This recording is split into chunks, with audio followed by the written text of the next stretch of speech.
Hello everyone, my name is Daniel Riki, and tonight I'd like to share a story from when I was young. For the sake of this video, I've named this story Step by Step, The Power of Perseverance. It all starts when I was 12 years old, and my family took me on my first trip to Disney World. It was supposed to be magical, a vacation full of laughter, excitement, and everything Disney promises. But instead of running around the park like my siblings and the other kids, I found myself in a wheelchair. For nearly a year before that trip, I had been dealing with unexplained pain in my hip. This hip. It all started during a practice session with my middle school basketball team. One wrong move while sprinting, and suddenly I fell to the ground with pain shooting through my left leg. My parents took me to different doctors, but no one could figure out exactly what was wrong. Rest and physical therapy were the only recommendations, but they didn't help. In fact, the pain only got worse. By the time we arrived in Orlando after a long car ride from New York, my hip hurt so much that walking was out of the question. I could barely stand. What should have been a week of joy and exploration turned into a whirlwind of anxiety and disappointment. While the world around me was bursting with color and adventure, I was stuck viewing it from a wheelchair, feeling like I was missing out.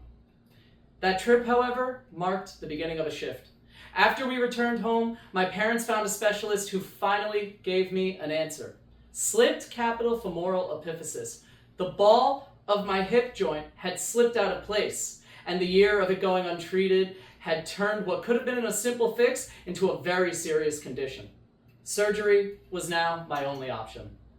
The first surgery was performed within 12 hours of my diagnosis. That is how severe that this had become. A screw was immediately placed into my hip to prevent further damage. I was hopeful that with 1 or 2 surgeries, it would be enough to fix the problem. I kept telling myself that I would be back to normal soon.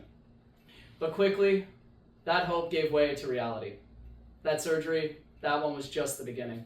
Over the next 3 years, I would endure 4 more surgeries, and each one brought its own challenges. Some offering relief, others leaving me the same, and some even worse than when I had gone into them. The recovery was long and grueling, with no guarantees that the next surgery would be the last. I remember a mix of emotions before every operation: hope, fear, and the lingering question of whether this time would be different. Each time I woke up, the same reality set in. The pain wasn't gone, and I still couldn't walk. The surgeries weren't the hardest part, though. The hardest part was losing the freedom to live like other kids my age. The little moments, running around at recess, joining in at birthday parties, or just walking down the hall at school were completely out of reach for me. Imagine having to move around without the use of your hands, because they're busy trying to move you. By 7th grade, the pain was too much to manage while attending school. I had to be homeschooled for long stretches of time. While I was away from my classroom, though, I refused to let my education slip. I was focused on my studies, determined not to fall behind. When I graduated middle school, I wasn't just any student. I graduated as the valedictorian. The decision came down to fractions of a grade point, but I came out on top.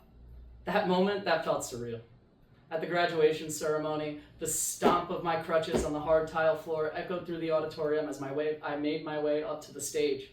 Standing there, my speech broke what had been the silence of my crutches, and I felt a spark of triumph. At least 250 sets of eyes were on me as I thanked everyone, from my classmates who had delivered my classwork to home, to my brother, who had helped me put my shoes on each and every morning. For the first time in a long time, I finally had felt visible again. I finally could be in front of my classmates. This was finally my reemergence from the sidelines. Making valedictorian was a huge victory in a sea of challenges, and it reminded me that my situation didn't define what I could accomplish. Leaving middle school at the top of my class, despite everything, renewed my motivation to keep pushing onward and defying expectations. That summer, before high school, I pushed myself harder in physical therapy than ever before. By the time I started 9th grade, I had transitioned to walking with just a cane. It wasn't perfect, and every step came with pain, but it was progress. By 10th grade, after years of surgeries, countless hours of physical therapy, and sheer determination, it became clear that I finally no longer needed the cane. I was walking on my own. My limp was still pronounced, and the pain was a constant reminder of everything I had endured. but I refused to let it hold me back. That year, I took my first ever job, and it was at McDonald's. It wasn't glamorous, but it was a step towards the independence that I was craving. The long shifts that I spent on my feet, they felt grueling at first. But as the months went by, the pain faded, my stamina improved, and my limp became nearly non-existent. At 17, in my junior year of high school, I underwent my 6th and final surgery. This time, it wasn't about fixing a problem. It was about finishing the journey, finally, once and for all.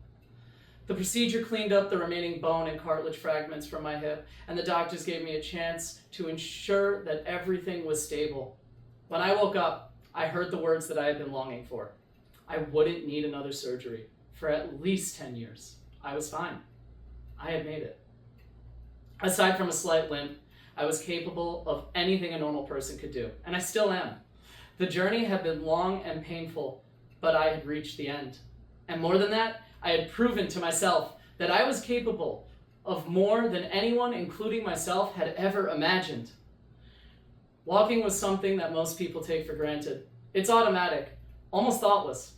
But for me, every step was a reminder of what I had fought for. The surgeries, the therapies, the setbacks, and the small victories that each went along the way. Walking again wasn't just about physical recovery. It was about reclaiming my independence, my future, my confidence. The doctors may have called it a miracle, but I knew it was something deeper. I knew it was the result of persistence, resilience, and a refusal to give up, even when the odds were stacked against me. We all face challenges that feel impossible to overcome. For me, it was SCFE. For others, it might be an illness, a personal loss, a setback in your career, failing a class, or anything in between. But the lesson is the same.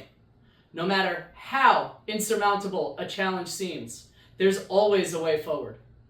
Perseverance isn't just about enduring the pain. It's about refusing to let your circumstances define you. It's about pushing forward, even when the path is unclear, and believing that you're capable of more than anyone thinks possible. Today, more than 10 years later, I stand here, not just as someone who learned to walk again, but as someone who learned the true power of resilience. Life will knock you down, sometimes in ways you don't expect, but in those moments, you have a choice. You can stay down, or you can rise up. What challenges are you facing right now that feel impossible? Whatever they are, remember this. Even when the odds seem stacked against you, you have the power to rise, to keep moving, and to defy expectations. Let me be a reminder that the human spirit is capable of incredible things. Thank you.